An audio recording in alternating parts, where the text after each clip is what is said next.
Lucia Baldelli and Claire Pedrick. Welcome to the Coach's Journey podcast. It's a great pleasure to be here with you today. Thank you, Robbie. And now I know how tall you are. How do you know?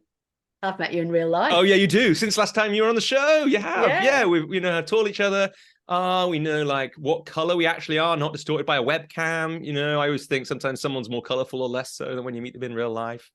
Yeah, we've met in person many times actually since then, and we maybe talk about that a little bit later on, because I like to say it was mostly you, Claire, have started a movement of coaches' walks based on it. I was there when the idea was had, and then you took it and ran with it. I'd like to think my excellent company on a walk around the Malverns was what sparked that idea for you. But I think it was the fact that you weren't the guy with the little girl in the BMW. That's what sparked it for me. Yeah, two men with little girls arrived at the same time, and Claire what suddenly had to wonder, having never met me in real life, am I the kind of person who has a BMW? The answer is not yet. Maybe one day, who knows? Claire, I wanted to. This is to start very seriously. I wanted to find out, as I know that anyone who is who listened recently to our last conversation will want to know, like, how is your chair and how is your standing desk? Because last time they were both broken when we did an interview. I have a new chair. Okay, good. Glad to hear it. I can't tell you how wonderful my chair is. I can't remember the brand, but it was very expensive. It is very beautiful, and it was secondhand. And okay. I can now talk about backwards and forwards conversations without breaking my chair. Yeah, well, I mean, like anyone who's watching on video can see tantalizingly that it isn't a boring black office chair like mine. In fact, so is yours, Lucia. It's a different color. And Claire, this is a weird question to ask, but given you mentioned the price, do you mind telling us how much oh, very cool. Yeah, check. So this conversation will go up on YouTube at some point soon after it comes out on the podcast. So you might be listening to it before it's then. If you're listening to it a few weeks in, you can go and check that straight away on YouTube. I'm sure that people will be leaping straight to do that. This is a weird question. So maybe it's actually not that interesting how much it actually cost, but like we said last time, it's interesting. It is interesting and important to think about how we're sitting and how we are when we're doing all this work. Now it's online. I asked LinkedIn, what is the best chair ever? And LinkedIn told me. They told you that one, did they? Yes. And then I looked at the price of it and thought, whoa. Well, and I bought it second. It was £400 second hand. But okay. I sit on it all the time. Yeah. Per use, like per hour, per minute, is probably the best value chair you've ever bought. Like, you're going to have to, after this call, if you can't remember what it is, find that for us, because everyone who listens now, who sits in an office chair all day, is going to want to know. They're going to want to look at what I want to do is look at it online now and think, I can't quite afford that. I can't justify it, given I've got a perfectly serviceable chair. But when the chair breaks, I'm going to want to buy that one. So we're definitely going to need to know linked the best chair in the world according to LinkedIn. So we're going to talk today. Well, maybe Claire, you could say something actually. So people who heard us talk a year ago, so it's almost exactly just under a year since the last time we this will come out, just under a year since the last episode we recorded came out. So it's probably almost exactly a year since we last spoke. And you tantalizingly in that conversation, to explain why there are three people in this conversation, which is quite unusual on this show. It's not the first time, but you tantalizing in that conversation said that the next book was you knew what it was. I can't remember exactly. Like it was almost on pre-order, I think, when we last spoke. And then I had in my mind, I probably said it on the show, we'll have to get you back next time when the next book is out. And as this one comes out, the book is almost out. It'll come out in the middle of November 2023, but you can pre-order it already. And so I got in touch at some point in the summer saying, let's have another conversation. And you, I'm very glad, said, like, yes, but we should have Lucia there, because this is fantastic, because it's a book that's been co-written by the two of you. I could feel bits of, I was very lucky to have read it already. And I could feel bits of Claire in there, and I could feel bits of Lucia in there, which is very lovely. As a writer, I'm very interested in how that process went, and I definitely want to get that later, and we'll talk a bit about the book. But maybe before we do that, I think people know the title of the book by now, but before we even get to that, Lucia, it'd be great to get to know you a little bit for listeners, because people can go back and listen to the conversation we had on the show before with Claire.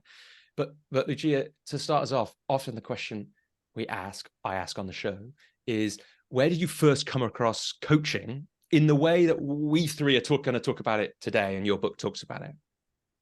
I actually literally bumped into coaching. I started my career as an agile team coach.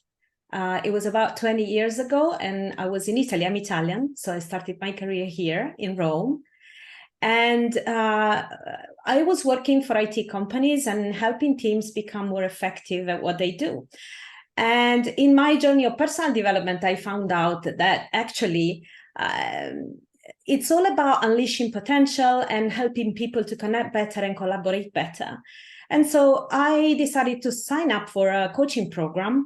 And I realized that there was so much work I needed to do in order to be able to help others in an effective way. And so that's where my journey started. And I guess I can say will never end, because once we embark in this, there's always something new we can discover, and there's always something we can do better. But I became very passionate about the personal transformation that we coaches need to go through in order to be able to be effective at what we do. And so this is, you read more about this in the book, and this has been uncovered, explored, brought to a deeper level with Claire in our conversations. Yeah. I was just thinking, it's funny. I don't think, we're kind of 50 episodes in or something, 50 something episodes in. Not all of them are interviews, but I don't think we've actually had anybody who's worked as an agile coach before. Although I have friends who work who have followed a similar path to you. But did you say you started your career as an agile team coach? Was there a bit before that where you were in IT companies as a developer or something, or did you? The very first role was a software developer, and then I worked to introduce teams to agile methodology. So I was an extreme programming coach, and then a Scrum coach, and I became a multi-team coach.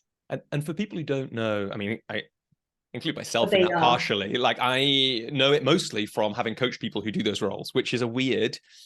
For reasons that you kind of get into in the book, actually. You don't always need to know what people are talking about. And so I have some knowledge of that picked up from that kind of thing. But yeah, for people who don't know anything, and for me who doesn't know everything for sure, tell us about what those roles are. And also, why was it, because this feels like part of the story probably, why was it that you moved from being a developer into those roles helping the teams run? So, first, agile methodologies are support software development, and not only right now. So they're even used outside of IT in infrastructure, for example. But they were born and thought to help teams navigate complex environments and a complexity of writing code in an iterative and adaptive way. So it's all about inspecting and adapting both the way you're creating the product, but also your internal processes. And what was the second part of the questions again? Good question. But let's slow down on that first, because people will have come across agile methodology or the things that echo from it. Because Silicon Valley exploded so much, and so much of the kind of, this is my theory, but this is one where you can definitely tell me if this is wrong, because I might be knowing what these things are. But it feels like, because, for example, so many leadership books have been written by people who have experience of working with that kind of methodology, that you do have these ideas about iterating and prototyping and things like that, working fast, all those things that happen elsewhere. Yes, and the concept has been expanded to talk about business agility, which is a very popular topic at the moment. And it's all about developing the resilience, the capability to adapt to changing market conditions, changing customer needs and requirements, and so on. And so agile methodologies are meant to support people become faster in responding to change over, following a plan. Which is what we were used to do before agile.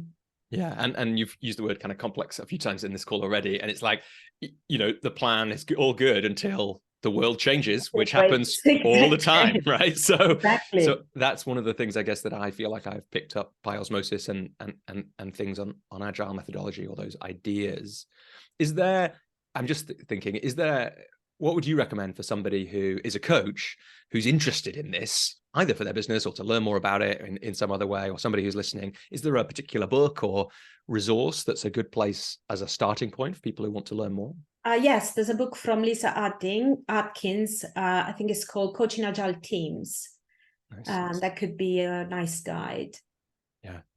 And so how do you remember you were doing this coaching, right? So you were, and it is, it's one of the many ways that the word coaching is used. And sometimes people who come, when I first work with a client, I usually ask them, have you done coaching before? Or what's your experience of coaching to this point? And I do get that answer sometimes. Well, we had a coach for our team in that kind of environment. And so it is one of the ways that people come across the word coaching in a business environment. Mm-hmm. What is similar about the work you were doing then, and what was different when you bumped into this different way of using or thinking about coaching? So the role of an agile coach can switch between coaching, mentoring, teaching, and facilitating. And what is very common in the industry is that agile coaches tend to lean more towards the teaching and mentoring, with some facilitating. And there wasn't a lot of awareness about professional coaching in the agile space. So this is a huge gap that we're trying to fill in. When I bumped into coaching, I realized I could help much more people by helping them find their own answers rather than, recommending, particularly for teams who are further ahead in their journey and they're more mature and they have strong relationships, so they are already emotionally intelligent. It's useful to wear the coach hat instead of being a mentor or, a teacher. Teacher is not really needed. And so I realized that I had to develop that more. And then after a few years, the impact I could make within an organization was greater, that I stopped working with agile teams a long time ago, and I started to work at the organizational level. Mm. So at the moment, I still consider myself having that strong background, and people know me because of that. But it's not what I do anymore. I work at the executive level to help organization, change, and to help relationship become more effective, so that teams can be, can do better what they need to do. Yeah. And I should have said, Claire, by the way, you may not, I don't know, you got to interview Lucia on the Coaching In recently, but if you want to jump in and ask a question, by all means, please do. Have you got one? No, my dad told me it was the worst episode that I'd ever made. Did he? Yeah, because he said you shouldn't have interviewed her. You should have got someone else to do it. So I'm going to shut up. Oh, interesting. Actually, I enjoyed it. Like, people should check it out. It's really nice. I like the sense of, I just got a real sense of what it must have been like the relationship that you've developed over working together, which we'll get to. But okay, your dad's advice: don't ask any. I trust him. Don't ask any questions, Claire. Stay on mute for the next few minutes. I will. Lucia, so one of the things I want to check in on, I want to hear a bit more about what you do now for sure, but as we kind of move close to the present. But like, I love that sense, and I think this is a sense for lots of people who come to coaching, that there's just whether they, if they come from some other sort of almost related thing, whether that's training or consultancy or something, or agile coaching or something different, that for those that end up doing more and more coaching, it's partly is because of that thing. It's like the sense of what's possible and the transformation that's possible when using this particular weird set of frames or attributes that make up coaching. But how did you make that transition? So is this right? When you were working as an agile coach, you were employed by a particular company, mm-hmm. and you were helping their developer teams work well together. And then you found the coaching skills, and you just started doing them a bit first and seeing what happened. And how did that shift come about? So I was working on my personal development. I was on a certification path to become a certified team coach in the agile space.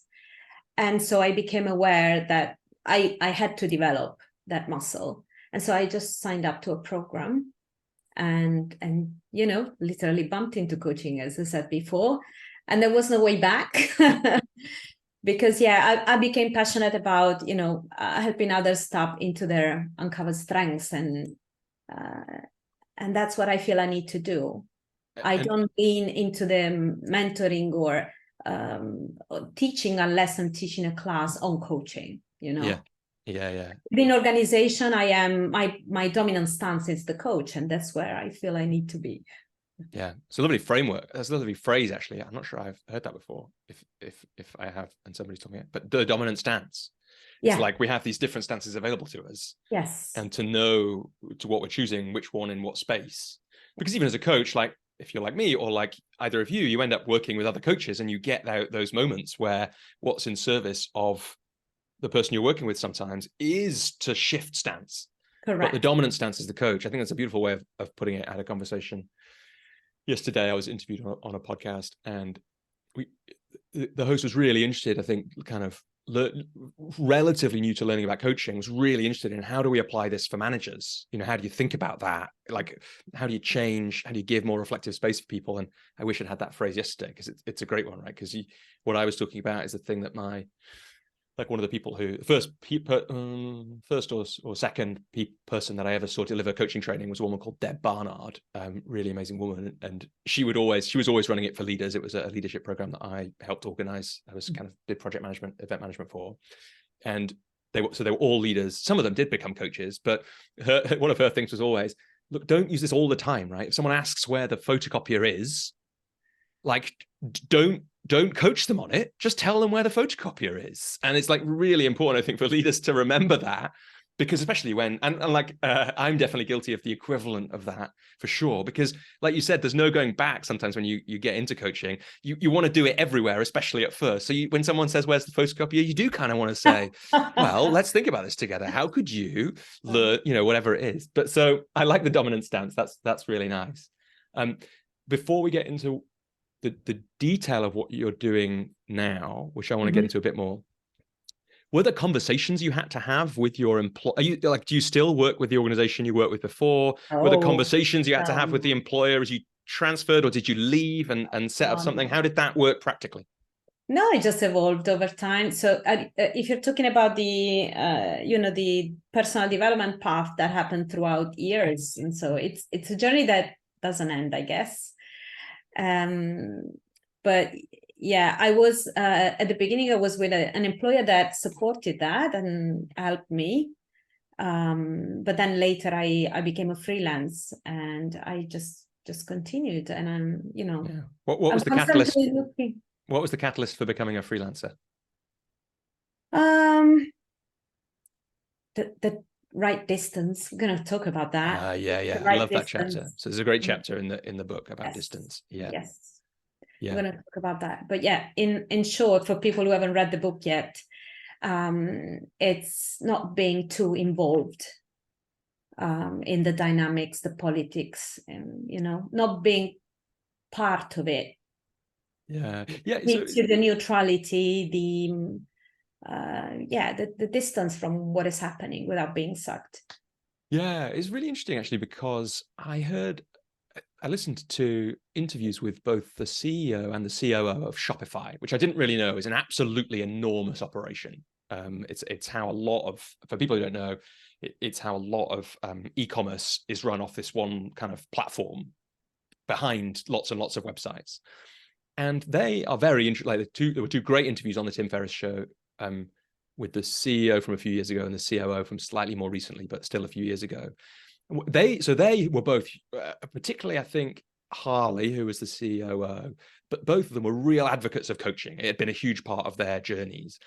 But interestingly, they decided that to scale the coaching in the organization, one of them made a joke. He thought they're based in Canada. He thought they'd hired basically all the coaches in Canada because Shopify had expanded so much, and they needed to they wanted this resource in-house.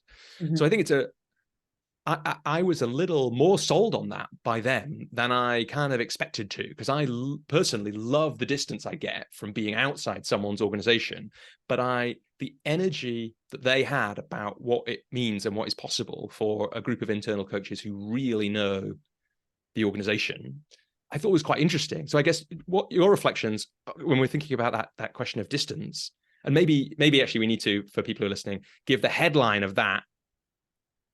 Okay, we have to stop. I think we have to do the book now so that we can explain the chapter, so that we can have this conversation about distance of internal and external coaches. I just think we have to do that. So, Lucia, it's on you.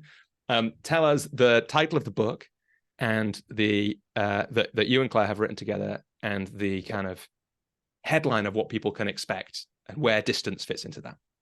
The title of the book is The Human Behind the Coach. Here it is. Claire's holding it up on video. Looks beautiful. You can see it on Amazon as well if people haven't got the book handy. Give it a quick Google now. Yeah, very lovely cover. And I love the book. I love the birds and how they flutter throughout the book. I really like that. Fantastic. Glad that you do. So, yeah, Lucia. It's about the inner work we need to do to be able to demonstrate art in the coaching room. Mm.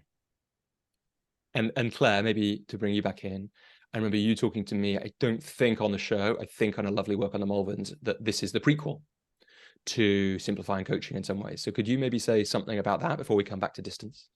Yeah, when I was thinking about whether there was another book to be written, I recognized that there are people who love Simplifying Coaching. There are people who hate it. That's fine. And there are people who love it but can't do it. And this book is for them. Right, because we had a great question last time from one of the members of the Coaches Journey community about the question was something like, I listened back the other day to the interview we did. It was something like, given the simple nature of what's in Simplifying Coaching, do you have to go through the bit where it feels complicated to get there? And the answer was no. But what I like about what you've just said is it's not quite as simple as that, because it isn't always, like, it's not easy to do the simple coaching, right? And can you say maybe a little more about the people who can't do it? Was that the language you? Yeah, can't. I think there's something about, well, I mean, this is the whole of part one, Robbie, but there's something about when we're being paid, what value are we bringing? And therefore, if we're being paid a lot, or what we perceive to be a lot, then we think we need to bring value. And there's that line in Simplifying Coaching that says, unless we realize that we don't add value when we're trying to add value, we won't add value. Yep. And I guess that the human behind the coach really pushes much, much further into that. But if I think my value, if I think that my reason for being in the room is the value that I bring, then not being in control is really hard, because if I'm not in control, how can I bring value? So there's a whole thing about how I am as a person and how much I trust the process and how much I think it's about me and all of those things. So that's what the book's for. And so, it's like we're going to double click on and get into lots of these things. But Lucia, to bring us back, then can you tell us about that? So there's this chapter on distance, which I think, was it you or one of you said in the interview you did in the coaching that it was your favorite chapter? Is that right? You did, yeah. So can you tell us a little bit about what distance is in the context of the book, what it means, why it's important that it's there, and then we can get back to where we were, which is internal, external coaches. Yeah, so I'm going to share a little story from real life that inspired the chapter. But then we explored the many different facets of distance. My husband, during COVID, has become an oil painter, and so he's an artist. And often he would ask for feedback. So he paints at night while I'm sleeping. And then when I wake up in the morning, I find this beautiful landscape. And he would ask me to be at the right distance from the painting in order to be able to give proper feedback. Because I find if I'm too close to the canvas, I would see meaningless spots of color without understanding really what is painted. And if I'm too far, I can't appreciate the beauty of it. And so this thing got me to reflect on how this applies to our coaching engagements. And maybe the first thing that comes to mind, the first example we could bring is how we're distant from the story that is being communicated to us by the client? Are we getting involved in that emotion? Is it resonating too much? Is it triggering us? Or maybe we're too far from them because we don't share the value system, or simply doesn't resonate because it never happened to us. And so if being at the right distance means connecting to the human without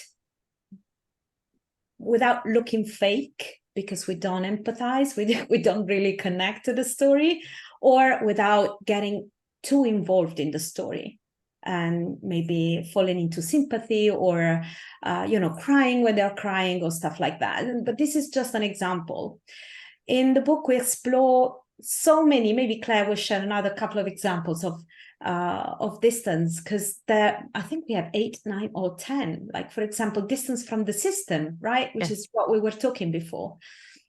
Are we being sucked into the system's politics, dynamics, relationships, colluding, whatever? Or we are able to be neutral and stay objective when we are working with a leadership team, for example. Claire, you want to add something? Yeah, because I think the thing that was really interesting about that chapter was that was the smallest chapter when we arrived on our first writing retreat. And you, as you say, there are 8 things, and we were going, oh, there's this, and then there's also this. Oh, and if there's that, then there's also something else. So it was that a lot of the writing retreat was crafting, but that chapter really, we bounced into it, didn't we, in lots and lots of different conversations as we were writing together. Yeah, I think we'll come back. Let's come back to the process in a minute, because I kind of want to get into that now, really, part of me, but I want to just hold the conversation where we were. Before we do that, actually, I've got a distance question. So the reason I was looking down then, when you were talking, was to try and find it. There was this great, I mean, there were other bits in that chapter that I really liked, but one of the bits that really stood out for me was that you wrote something like, sometimes do we have to withdraw because the distance between, and you kind of hinted at this then, Lucia, the distance between the coach's values and beliefs and the person they're working with is too great. Mm-hmm. And I was wondering if,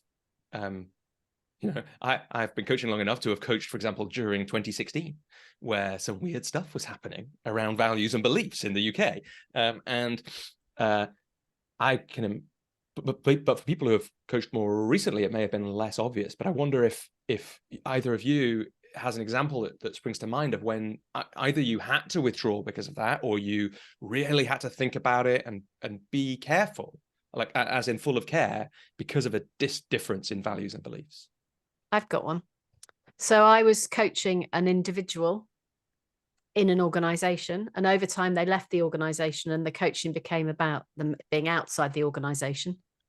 And it started being about growing a business where I had a fundamental difference about beliefs and values. And it's funny, isn't it? Because you know what your beliefs and values really are when your buttons get pushed. That's always been my test. There's all those values exercise and beliefs and all of that stuff, but actually it's completely meaningless, because when somebody presses, when your value or your belief button is triggered, then you really, really, really know what they are. And the challenge with this individual was that I really rated them as a person, but the coaching was about something that was absolutely contrary to what I believe and what I value. And is the reason you're not saying what that is because it'll just get the confidentiality thing a little too far, or are you able to say it will completely get the confidentiality thing far too far? So that's all that I'm going to say. But we spoke in the last podcast, Robbie, about me being a Christian. This wasn't somebody of another faith. This was something else. It was something else altogether. But that was the button that was pressed for me. And then there's that huge question, which is, now what do I do? So I talked about it with my supervisor and all those other good things that you do. But actually, in the end, I had to say what I saw. And I did. And it was a beautiful end. And, the thing that I'd been dreading was, this is going to be a terrible end. And the feedback that I got was, if I ever want coaching in the future about anything else, you are definitely the coach that I will come back to. And I think that actually what they said to me was that that it almost increased their trust in me, that I had to say, if the coaching is going to be around this topic, then I can't do it. And that was, as I'm talking, the thing that was most interesting was that I know other people who have those who have a system, the belief system that this person had. And it wasn't the belief system that was the trigger. It was using the coaching to market the belief system that became the issue for me. Sorry, that's code, but yeah, it's tricky because we've got to do the code, but I really appreciate that we do. It really, I mean, like, I just think that what you've just described is a really beautiful way to, like, it's really important to highlight what you did with that situation, which is that you felt the feeling of like the value, something is way off here.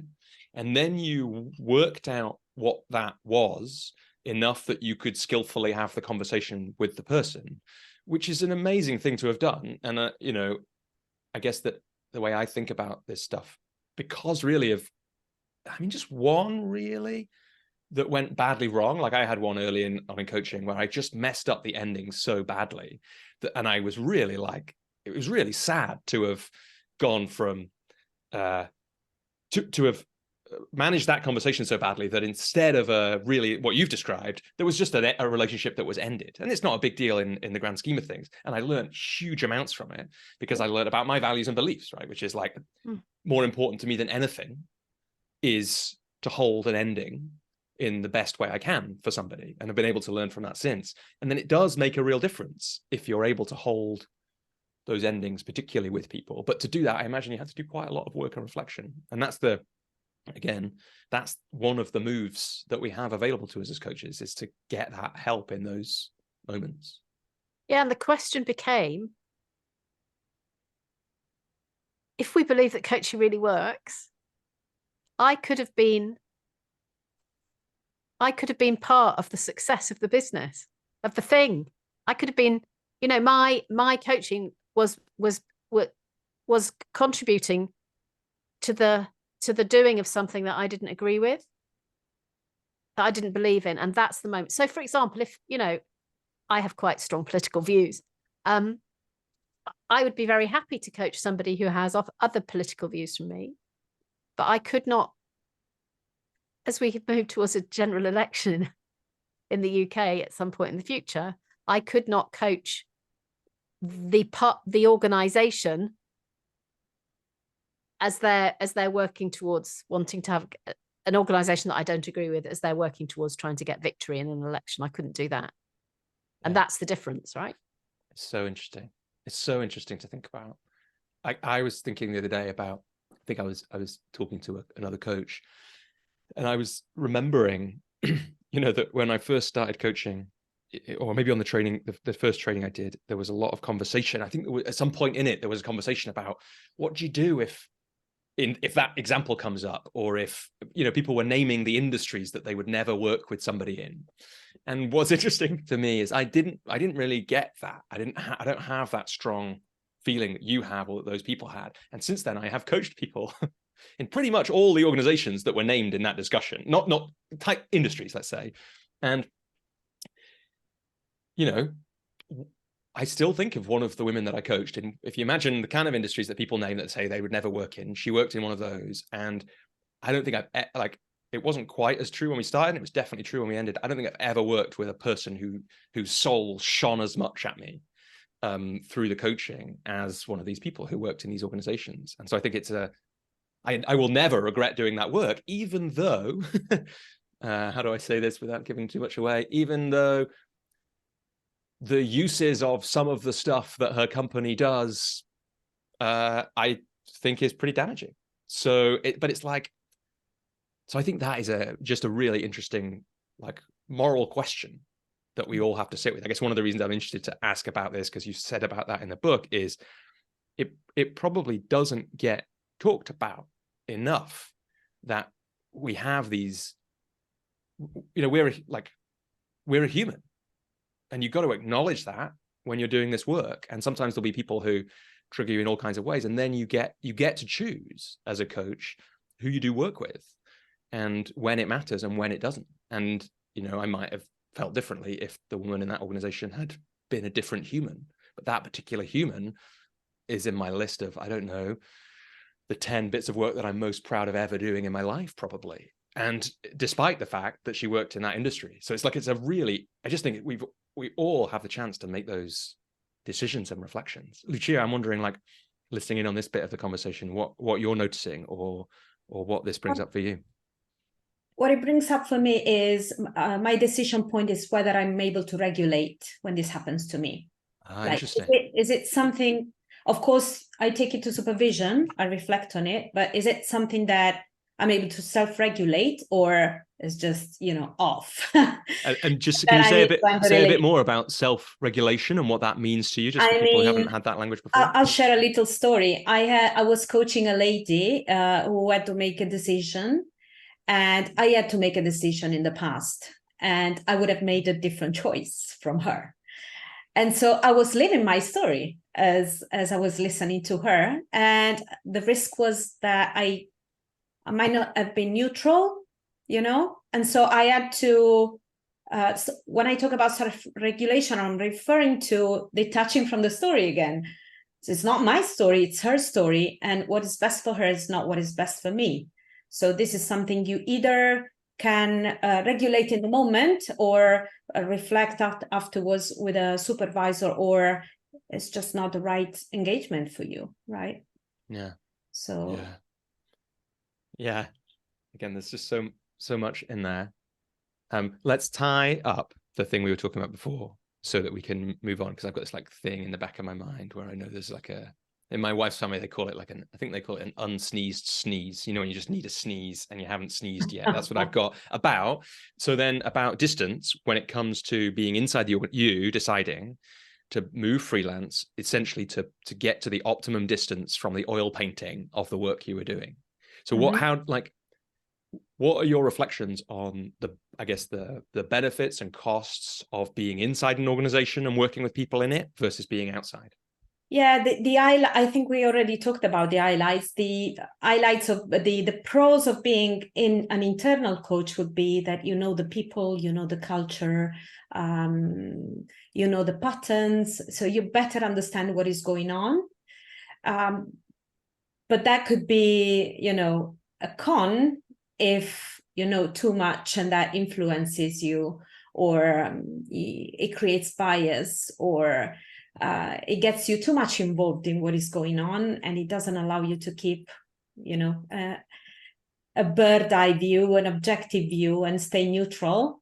And maybe you're being pulled in conflict by people in the leadership team you're coaching, and stuff like that. So I guess as an internal coach, you need stronger boundaries to be able to stay, you know, to serve your client better. Otherwise, it's better to be external. Yeah. And I enjoy being external, to be honest. Say again, sorry, Lucia? I quite enjoy being external. Yeah, me too. Like hearing this, you know, I mean, I wonder, I don't think I would do it full time, but I got pretty envious hearing the Shopify story that I was talking about before, like of people who got to be alongside the growth of this amazing organization led by what sound like amazing people. You know, some of them, I don't know when the first coach, you know, actually came in, but will have been on the journey in that organization. In one of those interviews, Toby, the CEO, says this beautiful thing about one of the things that makes life meaningful being going on adventures with friends. And I got really envious, actually. Like, it's a thing that I'm thinking about a lot in my business at the moment. And actually, like, this is a thing for people to listen out to the next episode of this show for. Exciting things coming on that front when it comes to the coach's journey. But yeah, I got really envious of the idea of getting in at the start of an organization with leaders you really believe in and getting to support them through this amazing journey. And so I can imagine, I don't think I would ever want to do it full time though. And you can do that mostly from outside. Yeah. There's a thing, isn't there, which is like an internal external coach. So it sounds like Shopify were using internal external coaches. Say what that means. So an internal external coach, basically all your coaching is done in that organization and it's paid for by the organization and you're an employee. but a lot of internal coaches also have other roles. Yeah. I think And that was so if definitely you- what they were doing. Yeah, they moved from so- having freelancers to Yeah. just employing those freelancers because it made economic sense, I think, Yeah. and it tied them in more. And I think that still gives you some distance. It gives you less distance than being the external, but it gives you more distance than being somebody who coaches 1 day a week and is the head of whatever on the other days, because that's where I think it gets compromised. Yeah, for sure. Yeah, because a lot of but it's interesting because some of the benefits that I was thinking about when you were talking, Lucia, about being internal also apply for external coaches when you're doing a lot of work. But I don't see that many benefits of being the head of whatever and also coaching a lot. Except like we had a guest, Susana Martinez, great guest a few months ago on the show, who I think it kept her in the organization for a lot longer than it would have otherwise, because she was in the same kind of move that you've been describing, Lucia, of discovering this new thing. And I think if they hadn't let her do that for a few years, she wouldn't have stayed doing the other thing that they wanted her to do too. So that's one reason to let somebody coach.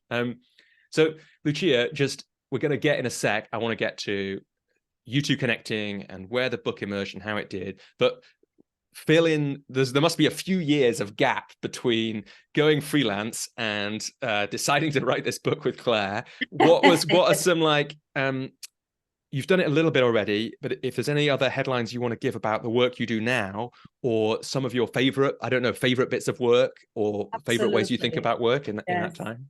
I'm still passionate about working with systems and helping organizations move forward. So half time I work with organization, normally with executive teams, either collectively or individually with their teams. And the rest of the time is spent to grow other coaches, which is still my passion. It's what I love doing. And I guess is where the desire to write the book with Claire came from as well. So self-mastery and personal transformation to help them make a greater impact in the workplace or with their individual clients if they are individual coaches. Yeah. So and is that's where I spend the rest of my time. Yeah, and is that all under the Coaching Outside the Box? Coaching Outside the Box. That's the name of the company. Right. Yeah, it's a cool website as well, and yeah. good logo. But sorry, I'm thinking about logos at the moment because I need it. I got to do something about my website in the next couple of years. It's been a long time. And just again, before we just get to that next piece, the book, working with Claire, what is it that why are the this is interesting for me because I'm thinking about the same thing for myself as well. Like for you, why is it that it's important? Like that balance of half the time developing coaches and half the time working with leaders is important. Like what do those two bits give you, or why do you need both of them in your work? Oh, that's a great question. I still enjoy coaching relationships and influencing human dynamics. And so that's a great piece of work I do with organizations. But changing organization is harder, it's slower, it's difficult. And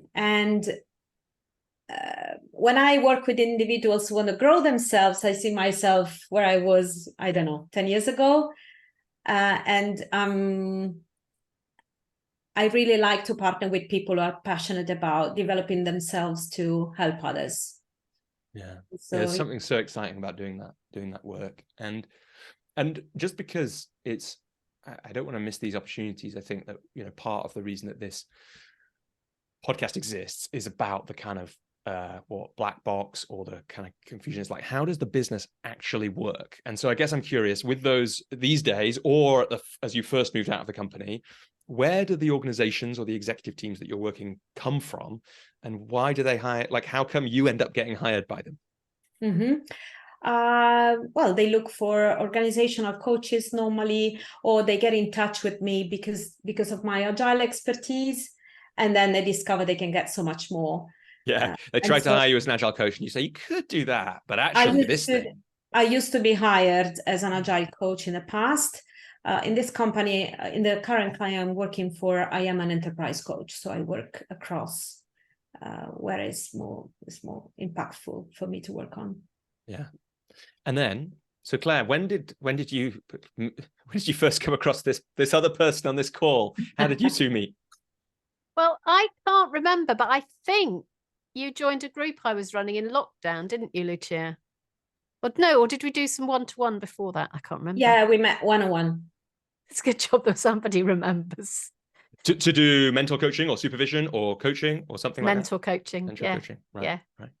Yeah. Yeah. And what became clear really quickly was that there was huge, that the dynamic of the way that we were working together was rich in content for another book. Uh-huh. So I just said to Lucia, this is rich in content for another book. As it turns out, we've actually thrown all that in the bin, but that is another story altogether. Yeah, let's get to that in a sec. But so were you thinking, Claire, because I guess by the time we spoke last year, you already knew this, but like, what was your experience of writing? I don't think we talked about this in great detail of writing Simplifying Coaching. Did you think while you were writing that actually working on a book with somebody else would be like a preferable experience, or was it just that you kind of saw that this book emerging between the two of you in the conversations? Well, all my pre-coaching books were co-written with someone else. Ah, right. What were they? Did we talk about this last time? No, we didn't. What are the pre-coaching books? No, we don't need to talk about them. They're no, we do now. World. You've named them. If you brought them in, we have to talk okay, about them. So 10 years ago, with my now boss, Sue Blanche, I wrote How to Make Great Appointments in the Church, which is how to get another job as a vicar, or how to get another vicar. Yeah. And then 10 years before that, I wrote some books for teenagers. Okay. That is another world. Can they still be bought? No, what are they? They're out of print. That's a shame. You could bring them back. No, I made them be out of print. Okay. And so, so you had this experience before. So actually Simplifying Coaching was the outlier. Yeah, but Simplifying Coaching was easy to write because it was inside me. Yeah, we talked about that last time. It came from this course that you've been running for a long time. Yeah, so the human behind the coach was the human behind the coach took 3 years for us to write. Simplifying Coaching took 9 months. And so in the human behind the coach, we were evolving. So I just said to Lucia, I think that the work we're doing could create the really good content for a book. But if I'm going to write a book about the work we're doing, then we need to write it together. Because you can't write a book about the work you're doing with someone else unless you write it together, right? Well, you could. I don't think you could, Claire, because I think it would be one of those values that would just like you wouldn't be able to do it the whole time. I think lots of people do that, and then they fall out. They often probably fall out with the people who they've kind of taken all the work from and that kind of thing. But yeah, I would describe it as an emergent process. Yeah, really. Lucia, what was it like when Claire said that to you? Do you remember? Were you like, this is a terrible idea, I've got no desire to write a book? Or you were like, amazing, no. Claire wants to write a book with me? Of course, amazing. I've learned so much by writing a book that I just couldn't believe it. Yeah. So you were straight away all in for it? Sorry? You were straight away all in for doing this project? Yeah. I didn't know what to expect. Because it was my first experience. But the fun thing about it has been that it's really been an emergent process, starting from the initial idea that we then binned to the chapters, to the stories, everything, until the end, even during the writing retreat. And so what was the idea that got binned, first of all? Growing into Mastery was the old title. Yeah. We paid money for the domain name. Okay. I mean, like, we were really serious. growingintomastery.com. It's good. Like, what's wrong with it? It's a good title. It just wasn't the book you were writing. Is that it just emerged? It was something different. What happened? It's about mastery.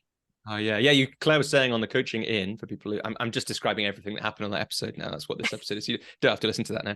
That you hate the word mastery now, Claire. You have a kind of like little allergic reaction to it. It's very it feels very powerful. And I know it doesn't feel powerful in everything, because Doodah with the white spine on this book wrote about mastery. The guy who wrote Outliers, maybe it was in Outliers, Malcolm Gladwell. Yeah. He talked about mastery being 10,000 hours. And if you look at a pianist who does that, I wouldn't think of that as power hungry, but in the coaching space, it can be seen, it can be looked at from a distance as a power badge. And it was going to be about the ICF competencies, and it was going to be about what you needed to do to get from your PCC credential to your MCC credential. But actually that wasn't, and it kind of sort of still is, but it's not just for one tribe of coaches. And doing things better isn't the thing that makes for artful coaching. What makes for artful, and that was one of the other inquiries that I'd been sitting with for a long time, was what's the difference between a transcript that you see of a coaching session that looks really great, and then you hear it and you go, whoa, that's just not in flow. It doesn't feel it.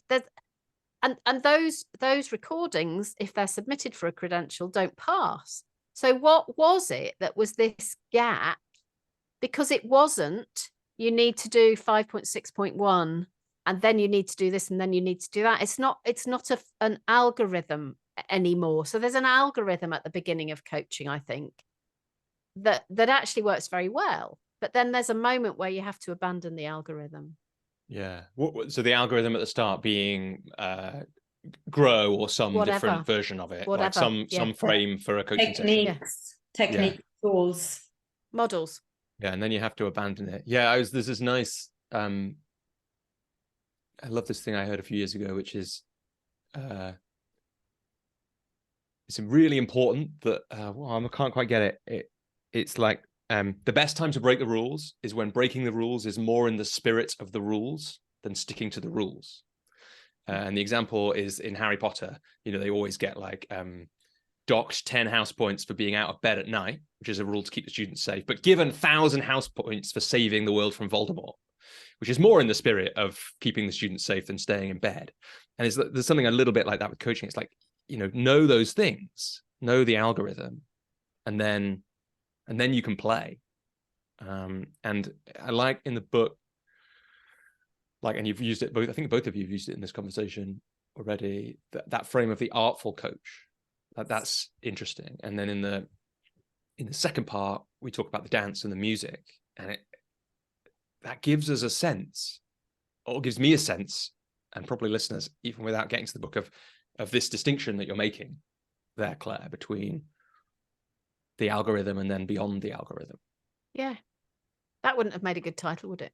Beyond the algorithm. I mean, I like artful coaching. I like that in there. I think it's important that you. I can't remember. Is it right at the end? It'll right make a good Twitter post. Yeah, it would. It would. Like, I think it's an important distinction to make. So I think that one of the things you're doing in this book, you really, beyond the algorithm is quite a good description, because it's like you're referencing AI in the book, and we're going to get there if we're not there already. It can do amazing things. It should be able to create that transcript with somebody that you're talking about, the kind of A-star transcript, even if it was on text. You could do it on WhatsApp with AI, and you could probably get it doing that pretty quickly if they haven't already done that. I don't know.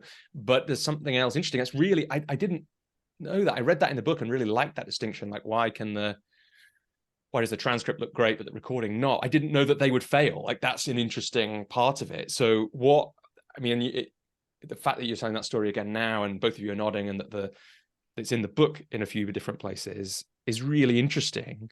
So that tells me that in this case, I imagine we're talking ICF, but it could be one of the other bodies as well, that their accreditation process picks up the unartful coaching, but it doesn't so it's in their competencies and their processes, but somehow people are missing it. Is that what's happening, or what's happening? It's not partnership. So the thing that was really interesting when we finally got to what the book was that needed to be written, is the thing that makes artful coaching is the little tiny things that are inside the algorithm, like partnership and flow. That's the bit that makes the difference, not eloquent questions or this model, that model, or the other model. Lucia? Yeah, I think the first book was more focused on the doing coaching, and this is more about who we are, the being. Yeah. And now we need to be different in order to make a greater impact. That's a big shift. Can I tell you a funny story? Somebody contacted us the other day, and she wanted to do the human behind the coach training. And she said, I'm at that stage in my coaching journey where I think that this would be a really good thing. And I said, well, let's have a chat. We had a chat. And what had been clear in the first 2 minutes of the chat is that this person has had more of a human journey than probably anybody I've met in the last year. They had had so much of a journey of humanity. And at the end of 2 minutes, I said, I'm really moved that you want to work with me, with us. But can I just tell you, the human behind the coach is not the course for you. Because what you've just demonstrated is that's the learning you've done. It may be that you need a different kind of a learning. So yeah, because it's our human journey that makes us the coaches we are. Once we've got the algorithm, whatever that is in our tribe, beyond that, it's our humanity, I think.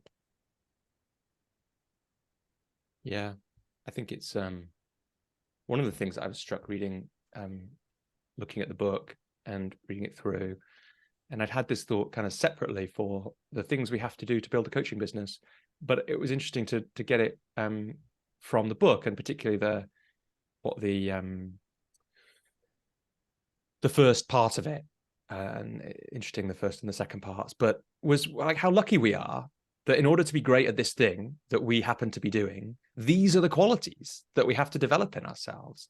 Like how lucky that a sense of that we need to become somebody who's humble and vulnerable and courageous and comfortable with not knowing. Like how lucky that that is what is asked of us to do this thing that we love doing really well. And I guess the beauty of the writing is that we brought our stories about how we developed these qualities in life with our clients, or the personal stories that got us to be where we are today, and that we wanted to share to help others come along the same journey. Yeah, for sure. There's been no thing that taught me the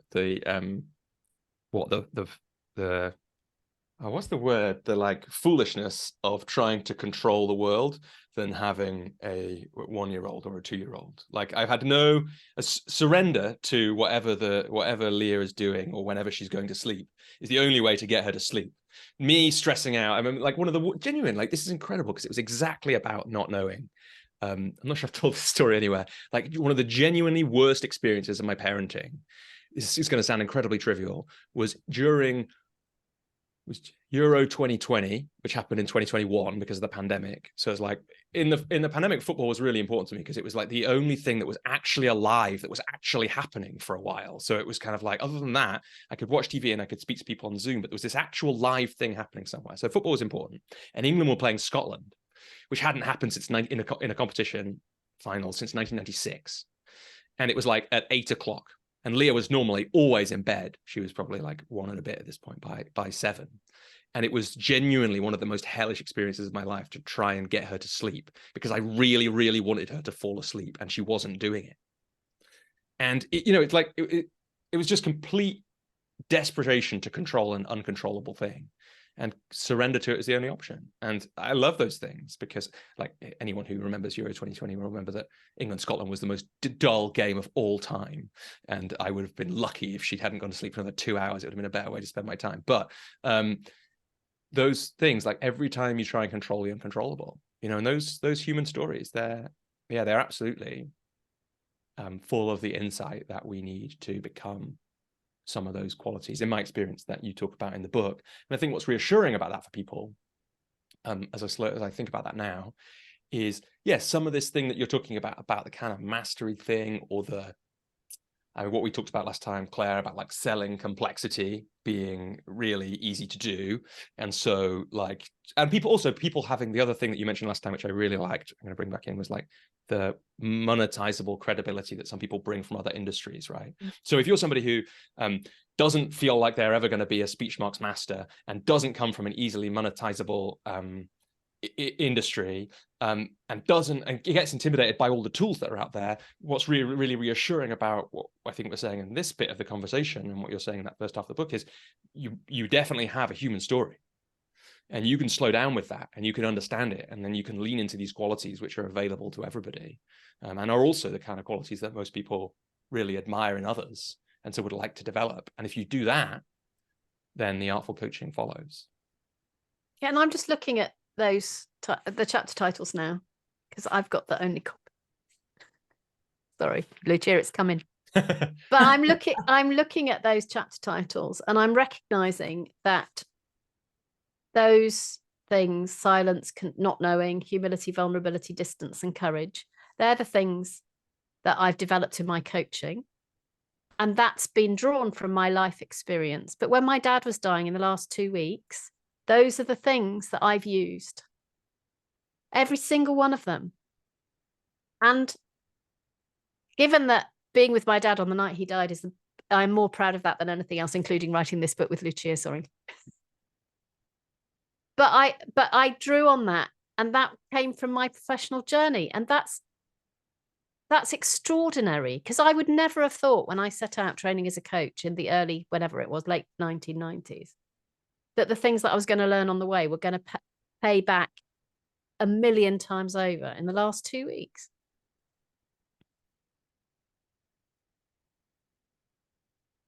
I think it's just a hugely under-noticed thing that if we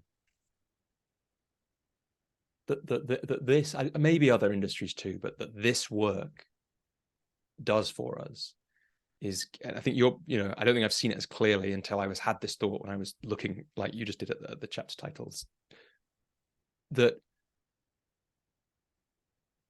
it is maybe it's the reason it feels like a calling to so many people, because it is this opportunity to have a hero's journey about these things that we will bring back into our life at another time, a really important time for the people we care about or for our lives. And without having gone on this crazy journey of everything from trying to work out how to have the right separation from that business person to selling yourself, these are all building great humans, really, if we're paying attention.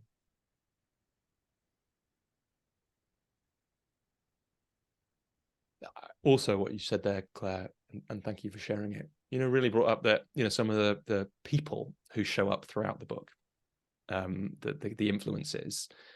Catherine Mannix is in there a lot.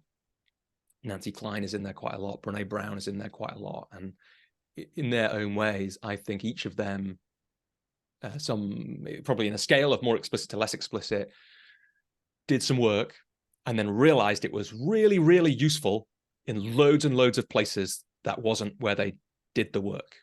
Brene Brown with sociology research, and then suddenly realizing that however many it is now, 50 million people would find the TED Talk completely compelling.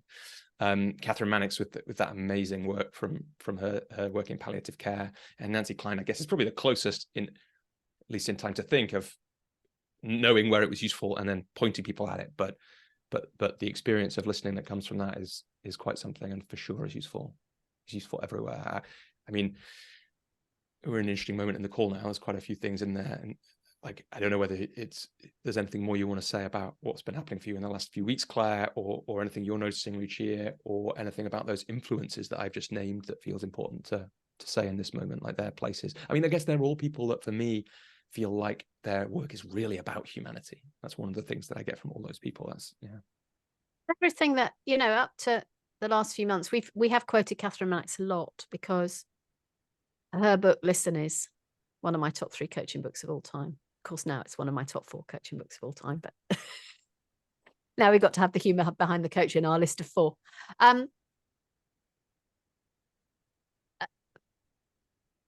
But I have shared with her on Twitter that my dad died, and of course she responded in a beautifully lovely human way, because she's a human being. So there's a thing about the wisdom that we gather, but there's also something about the straightforward human beings that we encounter on the way, who are just very normal. So I said to my dad, as he was dying, and thanks to Catherine Mannix, can I tell you a funny story? Sorry, trigger alert, listeners. My dad really, really wanted to die at home because my mum died from COVID in hospital. And we absolutely committed to that. And there were some things that happened in the last 48 hours of his life that, if I hadn't listened to Catherine Mannix's podcast, we would have dialed 999 and he would have died in an ambulance. But instead, I'm going, my daughter says, Grandpa did this. And I'm going, that's okay, because that's on Catherine Mannix's list. And then he had this extraordinary hallucination, which was very moving, actually. And he said to my brother, where have I been today? And my brother said, you've been asleep, Dad. And he said, oh no, I thought I was in this amazing story that he then told us quite a lot about. And then I'm going, my brother goes, that's disturbing. And I'm going, no, that's another tick. And then he lost consciousness. And Paul went, he's unconscious. And I'm going, this is great. And when he stopped eating, I'm going, this is wonderful. And then as we went through those last hours, last week, through the night, I was holding my dad's hand and I went, this is normal. This is okay. We've got this, Dad. This is normal. And that comes from all those years of working with not knowing in coaching, because I didn't know if it was normal or not. We just had to, me and Dad, and then my brother, when he joined us, we had to surrender to the process, and we had to let the process do what the process was going to do. And there was a moment where I'm thinking, excuse my language, bugger, I wasn't expecting this. And I'm going to Dad, it's okay. We've got this. It's going to be okay. And as we're talking, as we've been talking about these things and looking at those chapter titles, that's what is so important about the cross-fertilization of the work, the both ways it comes, the way that the work informs our humanity and our life and our personal stuff, and the way our personal stuff informs our work. Because I know that I'll be a different coach now. Because blinking out, I held my nerve. Yeah. Yeah, when we have those experiences, you come through it, you've held your nerve there. Like, where can't you hold your nerve after you've done that? And Claire, I just want to say, people who are listening, we've had a death in our family this last year as well, and I was so grateful that you recommended to me Catherine Mannix's other book, With the End in Mind. It was helpful to me. It was a bit helpful to the people who were involved, but it was really helpful to me for lots of those same reasons. And I wrote a little blog about it because we had a baby this year as well, and was really caught by the similarities between what Catherine Mannix says about the process of death and the kind of problems we have in our society about how we're dealing with it, which is we're not talking about it, and we're sending people to hospital when they don't need to go, and we're not like managing the process. And then With the End in Mind, she talks quite a bit about them being like midwives. And at the same time, we were watching this amazing one of my heroes is a woman called Siobhan Miller. We were watching this thing for the second time. It was a second baby. She has a company called the Positive Birth Company, and we started watching it again ahead of the Gabriella being born. And the first thing I said, I turned to Emma and was like, why hasn't this woman got like an MBE or something? She's like literally changing lives, 2 lives at a time, right? Because she's changing the mother's life and the baby's life, with real echoes of just this sense of people really holding the kind of naturalness of the processes, and accepting them for what they are, rather than fighting them and preparing for them in a way. It's like when we prepare, when we psych ourselves up for birth or death as though it's going to be a terrifying, horrible, horrible, horrible thing, which in some ways, of course, both of them are and can be. We also create that by doing it and by knowing what's going on. Like, what a different experience that for all your family who are there, that you were able to say, no, this is normal. Even though you were having to hold the very real thing, I guess, of not genuinely knowing, like not being sure, but a real sense. And then everyone gets to relax, instead of the whole thing being a project management thing of when do we go to hospital and how do we fight this. I just imagine that was able to be a really different experience. We called for help an hour before he died. Of course, you don't know that, do you, in the moment? And they arrived 10 minutes after he'd died. And everyone, I'm trying really hard to get the language right, because I'm going to tell you it was the district nurses, but every time I've told that story to anybody up to this moment, I've called them midwives by mistake. Yeah. But as you're talking, Robbie, the thing that really strikes me about what you're saying about birth and what I've said about death, is about the naturalness of the process. And that's what the artful work is, isn't it? It's the not striving, it's the holding the difficult stuff and going, you know, this is normal, we're going to get through this together. And that brings to mind one of my favorite things in the book, and I think you're quoting somebody else whose names I don't have, but there's this great metaphor for insight about eggs, and that's in here as well, right? Like David Rock and Jeffrey Schwartz, right? And is this right that you know, you can break an egg two ways. You end up with a broken egg, but one way you end up with life, and one way you don't. And the thing that they're making or that you're making is that insight is like that, right? And I think that's what you're pointing to. It can naturally emerge, or we can kind of force it. And as the coach, we have the choice. Are we going to force it, or are we going to let it naturally emerge and guide the process? Yeah, I had a woman called Jennifer Garvey-Berger, whose work I really like, on this show last year, I think. And she works in adult developmental psychology. She said if more women had been involved in coining all the phrases and models in that, there'd be far more birth metaphors. Because it's incredible, you know, it is what you're doing, what's happening. Any of us who have been through a developmental journey know that there's, you know, and have witnessed in some way birth. Little aside, Claire, just to echo the similar things about both processes. I don't think you know this. We called for help with Gabriella's birth, and they arrived too late as well. So actually, when Gabriella was born, it's just the two of us, and then just the three of us, which is a little intense. But because, like, it's again, just like to see the I can laugh about it now because everybody's fine, but at the time felt a little less like that. But part of the people have been like, why weren't you, like, how panicked were you? And I was like, well, partly I thought people would show up, because I can't believe the system allows so easily for a baby to arrive without any help. But also, I had been really sold by Siobhan Miller on the naturalness of the process, and Emma had been really sold on it. And so I wasn't panicked, because I knew that this was designed to happen, rather than, which had been true of me before, I knew almost everything about birth from watching TV shows, which, just like death, is dealt with in entirely fictionalized, mostly horribly inaccurate ways.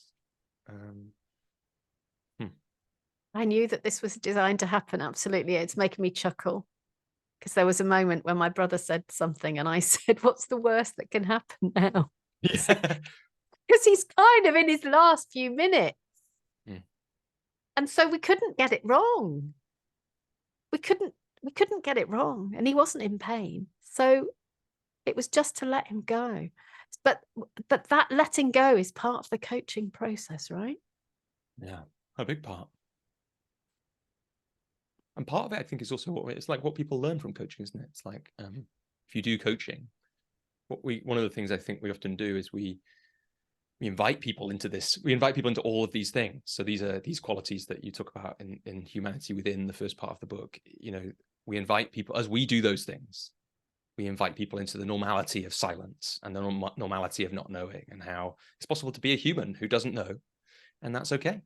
And you kind of invite people into that. It's a little like, I don't know anything about transactional analysis, so it might not be like that. It feels a bit like that. It's like, if one of you is in, I have to have control, the other one can easily get pulled into that as well. And if one of you is happy to sit in, I don't know here, then both of you end up there.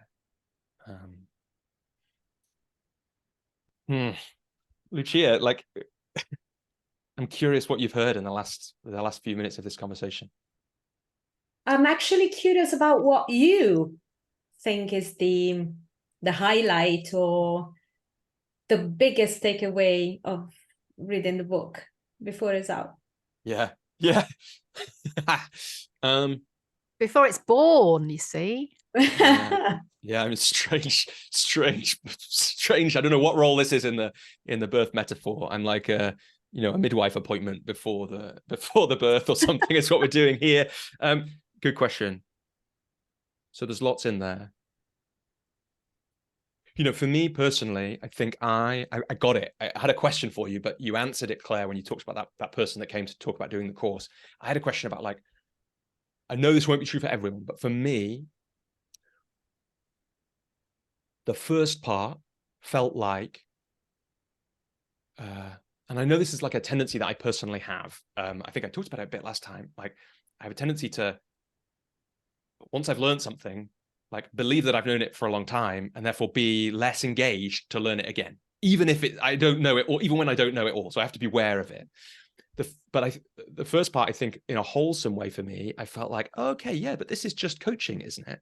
But I think that is probably about my human journey, both pre-coaching and since I got into this. So that whilst that was kind of reassuring, I had a little bit of, I quite often have this. I also think I was really lucky / chose really well with the training I did, which invited a lot of those things.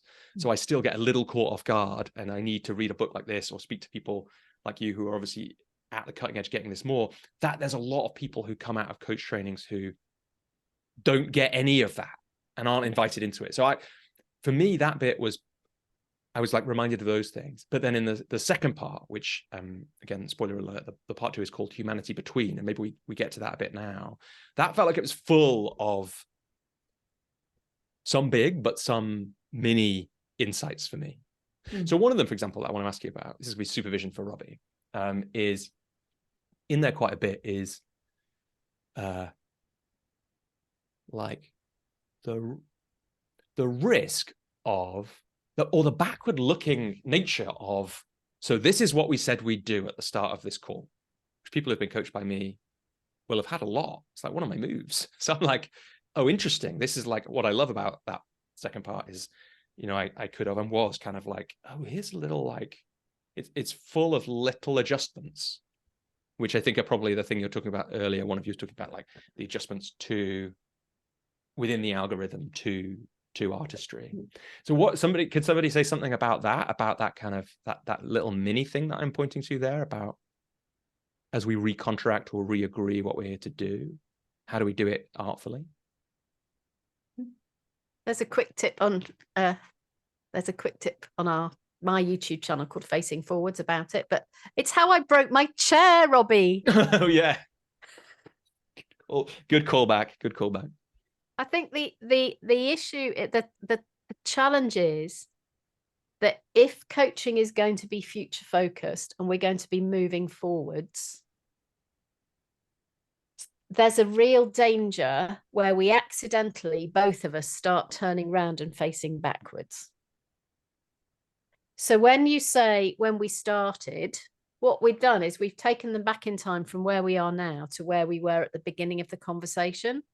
And the art is, how do you do exactly the same thing without turning round? So how are we doing in relation to your question keeps us facing forwards. So it's the same thing, but when we pick up from that, we're still where we were, or maybe we've moved a little bit further forward. But when we take people back to the beginning, we both go back to the beginning, and then it's very difficult to get back to where we were. We get back to somewhere. Yes. So we're not saying there's anything wrong with backwards facing questions, but the art is, how do you ask any backward facing question facing forwards? Yeah, great distinction.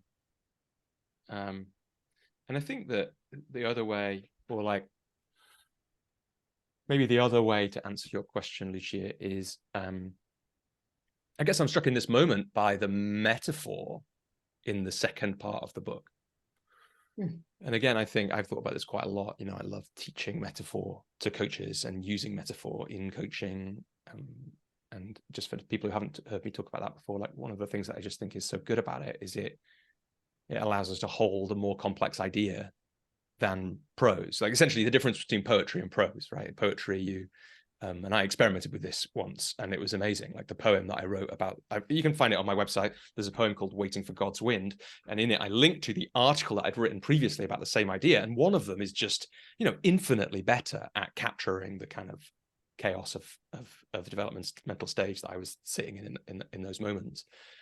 So I'm struck by the metaphor in that second part that again, just because it must have been hard. I don't know if you thought about this, to write a book about not being the algorithm without being part of creating a new algorithm. And I think probably that's one of the ways you avoided doing that, which I think you did do. Having said that, like I said before, it's not that there aren't like tips, tricks, things to spark insight for people, which is obviously important for people to know if they're going to go and read the book. But it is, if the attempt is to be something different to that, how did those metaphors come about? And maybe you could say something now, Lucia, just about that writing process and how it went from that first conversation to, I guess, up to the book. So because it's all about humanity, we thought of the senses, what we hear, what we see, and what we sense in the room. And so it's fascinating because your feedback about the book reminding me of the experience of receiving feedback from our endorsers and beta readers, and they had different experience in coaching, different levels of experience. So we had master certified coaches, we had coaches who weren't even ACC, and so some of them, maybe those who didn't have enough of those qualities in their coach training, were struck by what they need to develop, right? So part one. Those who've had them because of their life journey or because their training, their experience brought them to develop those qualities, are fascinated by what we hear, sense, and see. And so we talked about the words, we talked about the partnership, we talked about the dance in the room. Lovely. And I think that speaks to what you're doing is quite a hard thing, right? Which is to try and write, it's like to try and boil something down in this way to something that's core for everybody. And I guess that you're hearing it's never going to be equally core for everyone. And so, but what you're getting from what your reflection there, or partly from my reflection, is there are different bits that'll stand out more for different people. One of the things, actually, to also answer your question from before, Lucia, which really stood out, is like, oh my word, it's time for me to watch more of my coaching back again. I've been in a phase of, partly because I've been doing other, my coaching business has had less focus in the last couple of years because of books and my kind of stuff like that. But, I have had phases of being in recordings of myself loads, and I'm ready for another one. And maybe one of you could say something about the place that has in developing all these things that we've been talking about. Can I tell you a funny story? A lot of the content for chapter 12, which you can download for free on the website. Right. And chapter 12 is about how to watch and how to get use out of watching yourself back. And actually, for me, like, I've listened to recordings loads. I've not watched myself back that often. So part of it is people saying to me, there was something off about that conversation. I don't know what it was. So I'll say, let's watch it.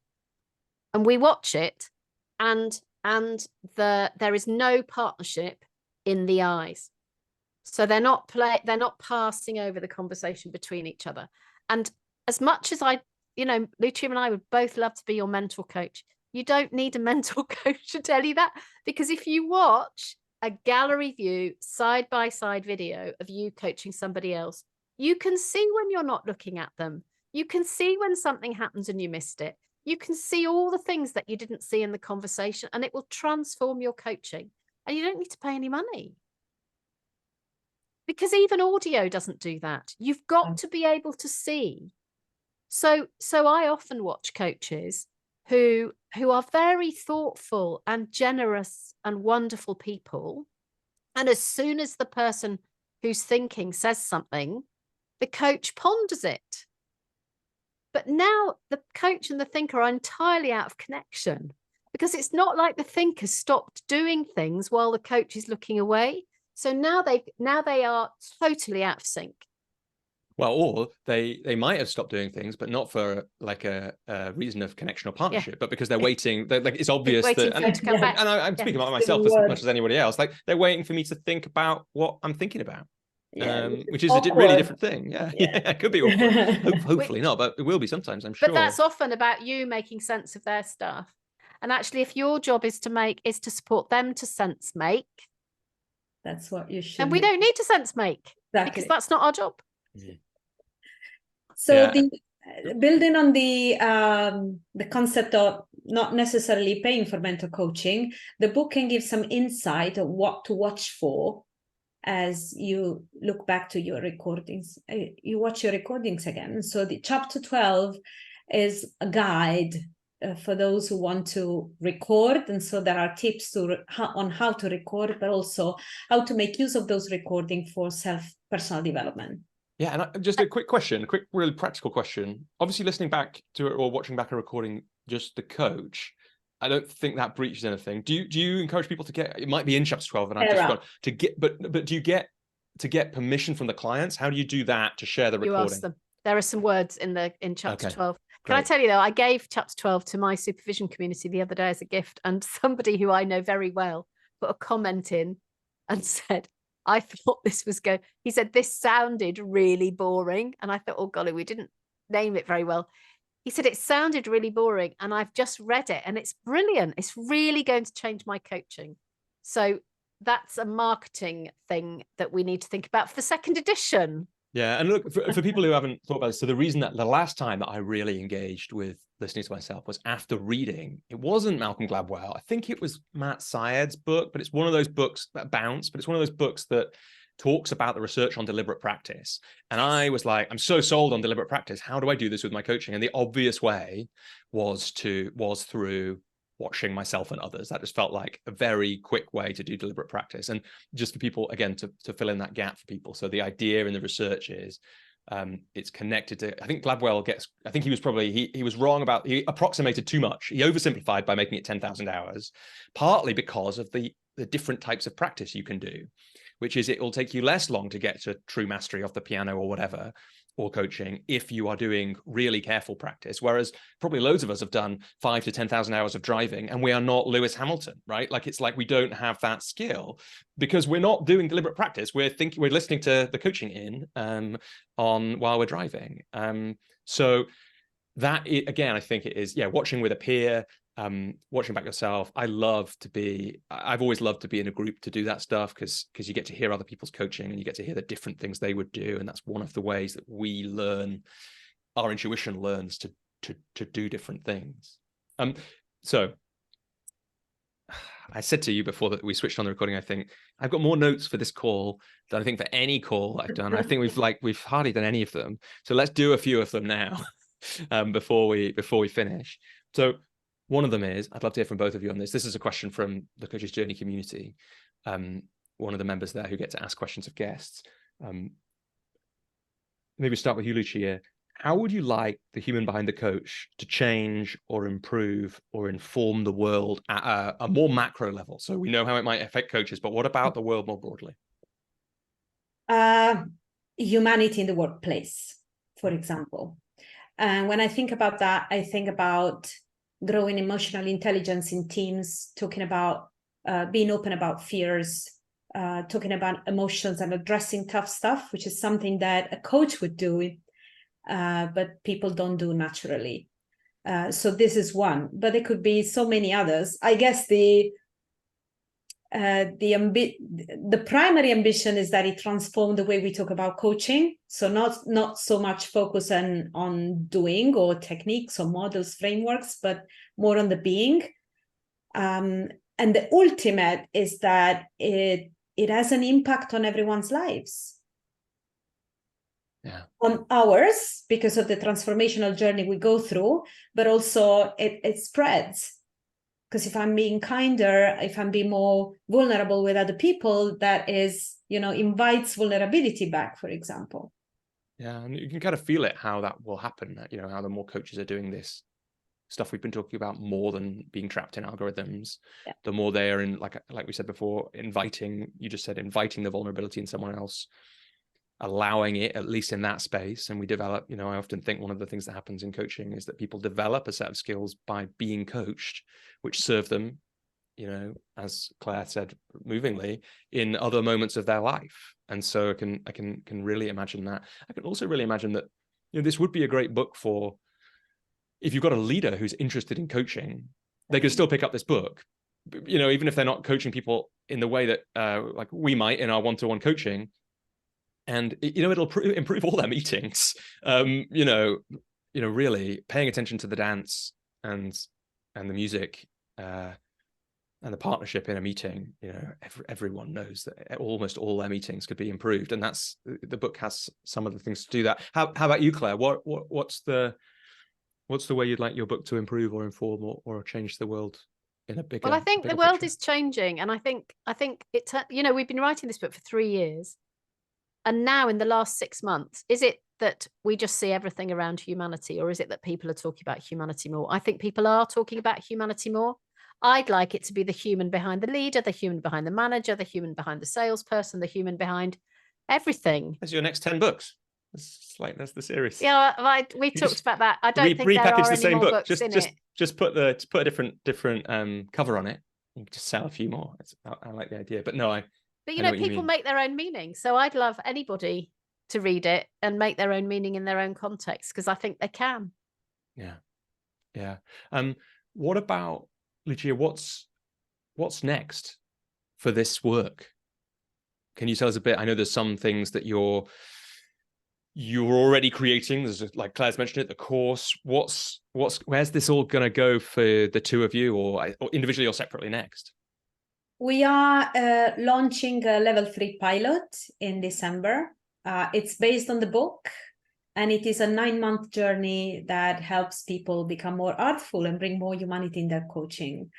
And so this is one thing. And I don't know what else. Personally, I'm exploring humility in supervision. So as part of my individual reflection, I'm writing an essay on how humility can impact a supervisory relationship. But yeah, I don't know. I guess we're comfortable not knowing. Yeah. What else will come next? We'll see. Yeah. Yeah, so interesting. And I guess we're coming towards the end of the time. Lucia, is there anything that we, from the book or from the conversation, or that we haven't talked about that you want to make sure we get time to do before we finish? No, I don't think so. I feel quite complete. It was a lovely chat. Thank you. It's been great. It's flown by. How about you, Claire? Anything that I got actually a couple of things on my list that we haven't really talked about, including podcast rankings. That you put on your talking point. So we can talk about that. But is there anything more? We started with chair, so we can also end with something more meaningful than podcast rankings. The chair is Herman Miller. Oh, nice, great stuff. I'm sure you could put Lucia's husband's art website on the show notes. Would love to, because I was with Lucia and Marco when he took a photograph, and by the next morning he'd painted this most extraordinary picture. So he does speed painting, like speed coaching as well. Thank you for that. So please put his website on the thing. Will. But podcast rankings, well, before we get to that, Claire, is there anything else like more important that you want to talk about before we finish? Anything else that we haven't covered? Well, you and I are going for a walk in 10 days' time. We are. So let's talk about that a little bit. I think perhaps we should do a little mini podcast from the hill, which I think about every time I go for a walk with you and forget.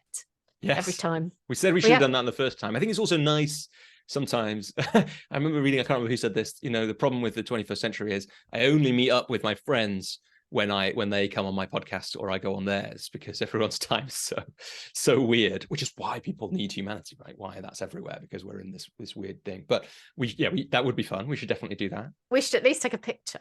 Yeah.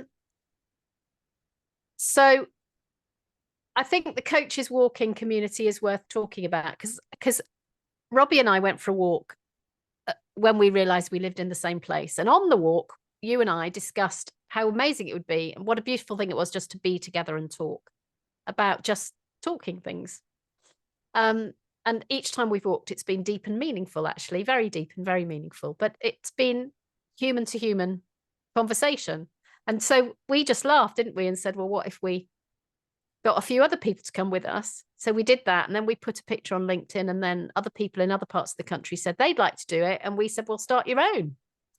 So we've started, there's a group called Coaches Walking on LinkedIn, where we publicise our most special walks in Worcestershire. The next one is on the 4th of November. And we'll be walking in the Malvern Hills. But actually, Lucia, if people in Italy, in Puglia want to do one, anywhere in the world, you can start it. And there's a beautiful one now in the northwest of England, who are in competition because they they get theirs more sorted than we get ours. But I have now handed over the sorting to somebody who's better organized than I am. So ours will now be regular. And we've also heard about other people walking, other coaches groups walking in other parts. Yeah, the southwest and the southeast of England, I think we've had them. But it's just a great way to be human. No selling, no upselling, no posturing, just ordinary, human, beautiful conversations. Including sometimes people getting the time wrong by an hour. When I say people, I mean me, but still managing through the magic of technology to find, using WhatsApp location sharing to catch up with the group. Although I was really tired carrying, probably at the time, 13 kilo Lear up the steepest path of the hill to try and cut the corner to where you were, but it was a good workout. Yeah, it's a very powerful thing. And I think I don't think it's just you and the book that has this humanity thing. I mean, I guess I would expand it to, like, the walking isn't just about humanity, it's also about the natural world. I just think, like, so many amazing things, like being able to record coaching so easily, about the fact that we're all working more online and remotely. And so one of the tricky things is not being connected to place nearly as much. So Coaches Walking, check out, we'll link to the LinkedIn group in the show notes, and I'd love to see some more people at the Worcestershire one. And fun if more people start them up. It's lovely to see. And I really admire, Claire, the way you took that energy from that first conversation we had and just made it a thing, seemingly effortlessly. And then the world just did its bit, where people took that leadership and have sparked them up in other places too. Is there anything else? We didn't really get into the writing retreat, which I'm a bit sad about. So give us a headline, one of you, about. I saw some pictures, I think, but like, give us a headline about. Was it just one that you did in Italy? Well, there was two actually in Italy, both of them. The first one was on Lake Garda, and that was it was a messy piece, right? We had to chop. We had a fun phase when we had to chop our chapters and decide where to plug the exercises and the reflection points and all of that. I had to persuade Lucia that cut and paste actually means paper and scissors. She went, really? And I'm going, yes. Because what we'd done was we'd written the right book, but it was all in the wrong place. And then there was another one to polish, the final bits in the south of Italy, where I am, in Puglia. Lovely. Yeah, I remember Claire saying that she knew straight away that practically it had to be in Italy, like that, just for business and creativity purposes. It was vital that she got to go on a professional trip to Lake Garda. I think that I imagine that it sounds like one of the things, the reflections I have from having spoken to you, and I kind of, from knowing Claire, I would have been surprised if this wasn't true, but it really feels like a co-written process. And it sounds like that writing retreat, or those writing retreats, were vital in actually doing that, in being able to be literally creating this thing together, rather than sometimes in these things, of course, I'm sure you did divide up the kind of grunt work of the writing in different ways at different times, but to be able to actually have something that's written in genuine partnership, again, it's probably like really important for what the book is about, that's true. Absolutely. So yeah, Claire, we need to talk about the fact that so I wasn't sure if you were serious about this, but regular listeners will know that I asked guests for talking points, and the bottom one of Claire's was, why is the Coach's Journey ranked in the global top 5% of podcasts and the Coaching In ranked only in the global top 10% of podcasts? Claire, I would like to say that means that you are ranked higher than there's 3.2 million podcasts. So that means that you're ranked higher than about 3 million podcasts. I do appreciate that, but that's the reframe. I have a comms person now. Well, you're definitely going to overtake there. But I was genuinely quite surprised by that, because I had always assumed that the reason the Coach's Journey isn't higher is because it's only monthly, albeit more on that next time, team listeners. But so you're going to have to, your comms person's going to have to work hard, because I think we're going to do some things on the Coach's Journey next year, which might push it even higher, but we'll have to wait and see. Because I had a look at they're really vague, the website, what they call listen notes, I think they're called, who have this ranking thing. You can go and check out podcasts and find out if they're in the top 1 or 2 or 5 or 10% of podcasts globally. But they don't say anything about how they work that out. So they say, if you want your thing to go higher, make your podcast more popular. It's like, well, I don't know what that means, do I? But it means that people can't game the algorithm quite as much. We're trying putting transcripts up so that people who want to read. And so we've tried that with a few, and we're going to see what that does. That's a cool idea. Yeah, I always get people pitching me that service. Claire and Lucia, it's been such a pleasure to have this conversation. It's absolutely flown by. We'll put links to lots of the things we talked about in the show notes. They'll be wherever people are listening, also at thecoachesjourney.com. We'll include the link to the buying the book, and there's the website is it thehumanbehindthecoach.com? Yes. Or thehumanbehindthecoach.com. And it's a lovely looking website, like I said, that makes me envious of a newly designed website.